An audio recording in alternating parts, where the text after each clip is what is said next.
Good day everyone, I am Princess Sarah Ikraming. So let's proceed na po sa Chapter 10, Creating a Positive School Culture. So introduction, school culture matters. This influences to a great extent how well students perform. School culture is a creation of all the people in the school and in the community, especially that of the school heads. It can be positive or negative.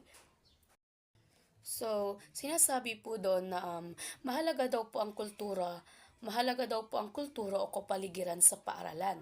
So, malaki daw po ang epekto nito sa paaralan at sa performance daw po ng mga estudyante. So, ang kultura ng paaralan ay nabubuo daw po dahil sa kilos at gawin ng lahat. Ang mga guro, estudyante at lalo na ang mga pinuno or school heads.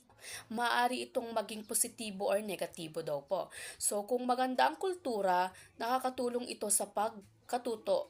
Pero kung masama naman daw po is nakakasira o nakakahadlang daw po ito. So, kaya naman dapat daw po pagsikapan ng buong komunidad na gumawa daw po at panatilihin ang mga positibong kultura sa paaralan daw po. And the next naman po is, dito naman po tayo sa the meaning of school culture. So, hindi ko na po siya babasahin. Ang papaliwanag ko na lang po. So, dito po sa school culture ay, ang school culture daw po ay binubuo daw po ng mga paniniwala, ugali at paraang pamamalakad daw po. Kasama rin daw po dito ang kaligtasan, kaayusan at pagtanggap ng mga iba't ibang lahi at kultura daw po. So dito naman po is sa pangalawa naman po is ito ang nabubuo ng mga nakasanayan at karanasan daw po. Tinatawag din daw po itong katauhan ng paaralan na makikita daw po sa mga patakaran, tradisyon at araw-araw daw po na gawain.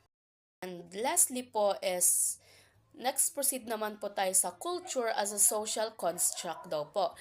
Culture as a social construct, not a genetic construct.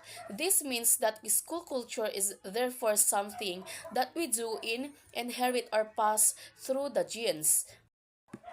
So, sinasabi po dito sa kultura bilang social construct po is, ang kultura daw po ay hindi daw po namamana or dala na natin mula sa pagkasilang. So, ito ay gawi at hugis daw po ng mga tao. And then, nabubuo rin daw po ito sa base daw po sa lahat ng mga nakikita, naririnig, nararamdaman.